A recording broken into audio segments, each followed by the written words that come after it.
Welcome again बच्चों। आज की वर्कशीट हम करेंगे जो कि वर्कशीट 2 है आपकी। ये मैथमेटिक्स की वर्कशीट है, क्लास 7th की वर्कशीट है ये, जो कि आपके लिए 15 सितंबर 2020 के लिए शेड्यूल की गई है। यहाँ पर आप अपना नाम और यहाँ पर क्लास टीचर का नाम जो है लिखेंगे। और इस वर्कशीट का जो टॉपिक है वो क्या है, कलेक्शन ऑफ डेटा। ठीक है, अब जो है लास्ट वर्कशीट में हमने डेटा के बारे में पढ़ा था, तो एक बार इसको रिकॉल कर लेते हैं। डेटा क्या है? Data is the collection of facts such as numbers, words, measurement, observation और description of things। तो ये जो भी फैक्ट्स हैं, चाहे वो नंबर हो सकता है, डेटा वर्ड हो सकता है, कोई किसी भी तरह की मेजरमेंट हो सकती है, कोई भी ऑब्जर्वेशन या डिस्क्रिप्शन जो है थिंग्स की हो सकती है, क्या? Data. Okay, now if you want to know the hobbies of our friends, their marks in a subject, their favorite dress, their favorite game और in which month their birthday fall। तो हम बच्चों अपने फ्रेंड्स की hobbies जान सकते हैं, उनका फेवरेट सब्जेक्ट जान सकते हैं, उनकी फेवरेट ड्रेस के बारे में डेटा इकट्ठा कर सकते हैं, फेवरेट गेम, या उनके बर्थडे के बारे में कि किस मंथ में उनका बर्थडे आता है।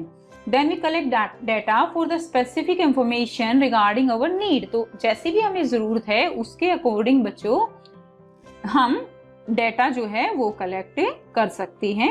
तो अब देखिए, लेट्स कलेक्ट द डेटा। अब हम एक स्पेसिफिक इंफॉर्मेशन के रिगार्डिंग यहाँ पर डेटा कलेक्ट करेंगे। Communicate with your friends, relatives और family members and get know in which month their birthday falls. Okay, तो आपको अपने रिलेटिव्स, फ्रेंड्स और फैमिली मेंबर्स, उनको जो है उनसे इस बारे में जानना है कि उनके बर्थडे जो है वो किस मंथ में आते हैं। कम से कम 15 जो है मेंबर होने चाहिए। And with the help of this data complete the following detail। तो इसमें देखिए मंथ नेम दिया गया है और यहाँ पर नंबर ऑफ पर्सन यानी यहाँ पर देखो बच्चों मिनिमम दिया गया है 15। आप अपनी मर्जी से कितने भी ले सकते हो।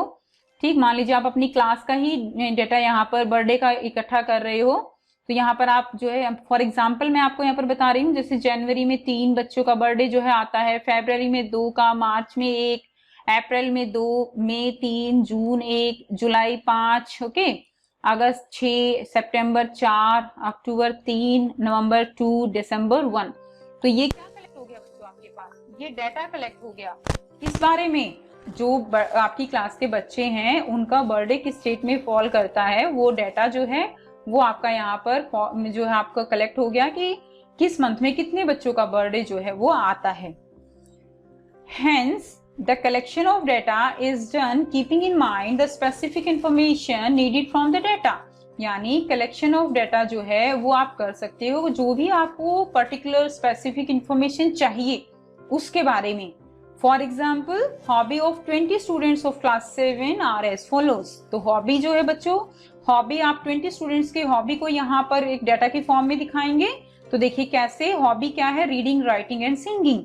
रीडिंग के लिए हमारे पास आर से रिप्रेजेंट करेंगे, writing W and singing S। And now यहाँ पर गिवन है आपको कि जो 20 स्टूडेंट्स हैं उनकी हॉबी क्या क्या है। तो आप काउंट कर लीजिए कितने स्टूडेंट्स की हॉबी रीडिंग है। 1 hour, 3 hour, 4 hour and 5 hour and 6 hour. Okay, so number of student कितने हो गए? 6। अब अगर यहाँ पर आपको राइटिंग के लिए डाटा चाहिए तो राइटिंग के लिए देखिए 1W and 3W, 4W, 5W। Okay, तो यहाँ पर कितना हो गया आपका? 5 जो है यहाँ पर आपका हो गया। उसके बाद देखिए यहाँ पर आप जो है आप सिंगिंग के लिए डाटा कलेक्ट करेंगे तो देखिए 3S and 4S and 5, 6S and 7, 8, 9S। Okay, तो टोटल कितने हो गए बच्चों? टोटल हो गए 9। सो यहाँ पर टोटल जो है यहाँ पर सिंगिंग के लिए टोटल 9 है और जो टोटल स्टूडेंट हो गए वो कितने हो गए? 20। तो ये एक डाटा जो है आपके पास यहाँ से नेक्स्ट हम देखते हैं कि नेक्स्ट जो है क्या दिया गया है आपके लिए। यहाँ पर प्रैक्टिस क्वेश्चन दिए गए हैं बच्चों। ठीक है, तो देखिए यहाँ पर आपको क्या करना है, let's do practice. The height of 10 girls were measured in centimeter and the result are as follows। तो जो 10 गर्ल्स हैं उनकी हाइट को मेजर किया गया सेंटीमीटर में और यहाँ पर जो हाइट है वो गिवन है 135, 150, 139, 128, 151। तो ये गिवन है बच्चों।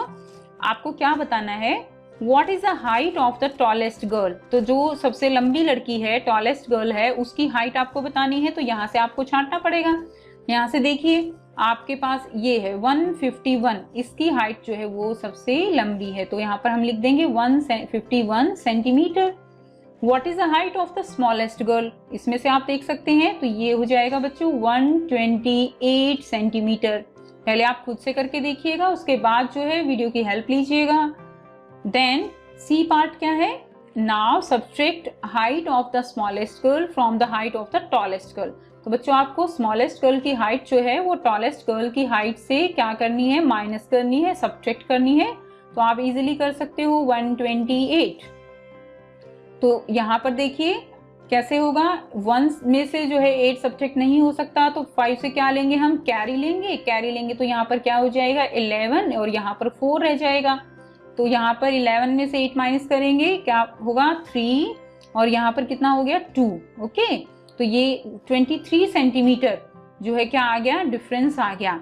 और जो ये बच्चों डिफरेंस आया है इसको हम क्या बोलते हैं, इसको हम रेंज बोलते हैं। Okay, the subtraction of minimum from maximum gives us range. So जो मैक्सिमम है उसमें से अगर हम मिनिमम को माइनस करते हैं तो हमारे पास एक रेंज आ जाती है। रेंज यानी जो सबसे कम वैल्यू है और जो सबसे ज्यादा वैल्यू है उसके बीच की जो हमें कह सकते हैं लिमिट जो है, उसी को हम क्या बोलते हैं बच्चों, रेंज बोलते हैं। जैसे इसकी 128 है, ये 151 है, तो यहाँ पर 151 और 128 के बीच में जो 23 सेंटीमीटर है, ये एक रेंज है इन दोनों के बीच की। So we conclude that range is equal to maximum value minus minimum value। तो रेंज क्या है बच्चों, maximum value minus minimum value को हम क्या कहेंगे, रेंज कहेंगे। सो आई होप स्टूडेंट्स आपको ये वर्कशीट बेटा बिल्कुल क्लियर है। फिर भी अगर कोई प्रॉब्लम है तो बच्चों आप कमेंट करके पूछ सकते हो। कमेंट करके ये भी बताइए आपको वीडियो कैसी लगी। अच्छी लगी तो लाइक शेयर जरूर कीजिए, चैनल को सब्सक्राइब कीजिए and also press the bell icon for further notification. Thank you.